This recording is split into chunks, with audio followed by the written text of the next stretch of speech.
نو ما مطلب دا ده چې اوس کله په یو کومه خطه کې اسلامي نظام راسي چې رجال د حکومت، رجال د سیاست، رجال د واک و اختیار او متحد خدای ته معتقد، آخرت باندې معتقد او ښه مسلمانان، بارز مسلمانان، معتقد مسلمانان، د قربانۍ مسلمانان هغه اختیارات واخلي او نظام د هغو په لاس کې واقع شي چې موږ هغه ته اسلامي نظام وایو.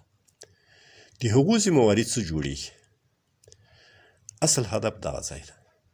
د هغو ذمهواري دا جوړېږي چې هغه د فحشا او د بېحیایي او د بېدینۍ مراکز اصلاح کړي، د هغو نصاب اسلامي کړي، د هغو چاپېریال اسلامي کړي، د هغو محیط و ماحول اسلامي کړي. هلته د اسلامي اخلاقو د تربیت مرکزونه تیر جوړ شي، د حیا مرکزونه تیر جوړ شي، د اسلامي تربیې مرکزونه تیر جوړ شي، د اسلامي معلوماتو مرکزونه تیر جوړ شي، د قرآن د تخصص مرکزونه تیر جوړ شي، د حدیث د تخصص مرکزونه تیر جوړ شي، د فقه د تخصص مرکزونه تیر جوړ شي او دنیوي علوم هم ورسره وي. د هغو تخصصونه هم یې پکې. خو هغه محیط و چاپېریال باید دوی اصلاح کړي، له الف تر یا پورې اصلاح کړي. دا د دوی فرض وظیفه جوړېږي. نو فرض وظیفه یې جوړېږي چې دوی دغه اصلاحات کې راولي. نو کله چې دوی دغه اصلاحات راوستل او مرکزونه اصلاح سول، هغه واقعي د علم، د ادبو، د حیا او د دیني علومو، د دنیوي علومو د زده کړې واقعي مرکزونه جوړ سول، بیا نو د نر او د ښځې تفاوت په هیڅ کتاب کې نه ده راغلی. د علم په حاصلولو کې دا تفاوت شته چې مخلوط اداره به نه وي، مخلوط نظام به نه وي، محرم و غیر محرم به مختلط نه وي، وختونه به یو نه وي، لار به یوه نه وي، د لارې د تګو د راتګو د لباسو د دې ټولو په باره کې به د اسلامي نظام ذمهواري ده چې د هغې لپاره به انتظام کوي. د هغه د نه انتظام په وجه باندې به له ټول تعلیم څخه انکار نه کوي. تعلیم څخه انکار کول دا په اسلام باندې تهمت ویل دي، په اسلام باندې عیب لګول دي، مسلمانان بدنامه کول دي، اسلام بدنامه کول دي. نه، هغه کوم عیبونه چې دي هغه عیبونه باید کټ سي، هغه باید لرې سي، عیبونه باید اصلاح سي. نو تعلیمګاوې بندې نه سي، هغه اصلاح سي، هغه جوړ سي. او که د یو څه وخت دپاره چې تر څو جوړېږي، لکه څرنګه چې نورې شعبې روانې د دفع د عمومي اضرارو دپاره چې هغه مصلحتاً لوی ضرورونه بلل کېږي، داسې ضرورونه چې اسلامي نظام تیر په خطر کې، اسلامي کامیابي تیر په خطر کې، د هغه دپاره لکه نورو شعبو کې چې په تدریج باندې حالات روان دي، په دې شعبه کې هم دغسې په تدریج باندې روان دي. نو په دې کې ضرورت دې ته نشته چې کفار هم په مسلمان باندې فشار راولي چې ښځو ته تعلیم ورکړه، مسلمان هم فشار پې باندې راولي چې ښځو ته تعلیم ورکړه. ولې زه ولې داسې له علمه چې خالي یم؟ زه ولې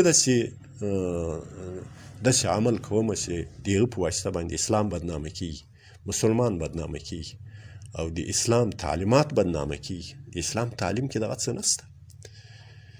یو عالم څخه مې واورېدل چې دعوه یې کړې ده چې ما چې چا فتوا کړې ده چې د ښځو تعلیم څرنګه ده، ما ورته وویل چې حرام ده. نو حواله مې وایي ورکړه، ورته مې وویل چې په ملا علي قاري لیکلي دي چې که کوم ډاکټر ته کومه ښځه ورغله او مقصد د هغه کې مستور ځای کې د هغې علاج و معالجه کول دي، نو هغه ډاکټر دې خپله په هغه کې کاروایي نه کوي، خپلې ښځې ته دې تعلیم ورکړي. داسې پوچ منطق او بې عقله منطق چې هغه به په هغه 15 منټه کې چې هغه مریض ورغلی ده او د خپل علاج تېر غواړي، هغه به اوس یارې خپله ښځه په هغه 15 منټو کې پروفیسره کوي او هغه به بیا معالجه کوي، هغه به بیا اپریشن کوي، هغه به بیا هلته قیچیانې بیاتیانې او چړې دي ډاکټري ورخلي، هغه ښځه به څیري او په ښځې په ینه کې په زړه کې په بډوګو باندې به کار کوي، هغه ښځې ته به دا تعلیم به دا ډاکټر به تعلیم ورکړي. داسې ښه اسانه. نو دا د اسلام تعلیمات داسې نه دي. اسلام داسې نه وایي. داسې بې عقله مفتیانو څخه فتوا باید وانخیستله سي. دغو علماو خبرې ته داسې په نام ملایانو خبرو ته باید غوږ ونه نیول سي. هغه څه چې فحشا ده هغه هیڅ مسلمان فحشا نه مني. فحشا یې نه ده قبوله. خو داسې نه چې د فحشا په بهانه باندې فرضي علوم ختم سي. فقهي جزیه ده چې که غیر له ابو له جده په دې نورو اولیاو کې یوه صغیره یا صغیر ماشوم په نکاح باندې چا نکاح ورته وکړه، د هغو نکاح صحیح کېږي، خو تر وخته د بلوغه پورې د دغو نکاح موقوفه ده. په بلوغ سره دوی ته خیار د بلوغ حاصلېږي. ټول فقها کتابونه د موږ لیکي چې که دغه جنکۍ مثال په هغه مجلس کې چې کله بالغېږي په هغه مجلس کې غږ ونه کړو چې دغه مخکې نکاح د ما منظوره نه ده، نو د دې خیار د بلوغ ختم سو.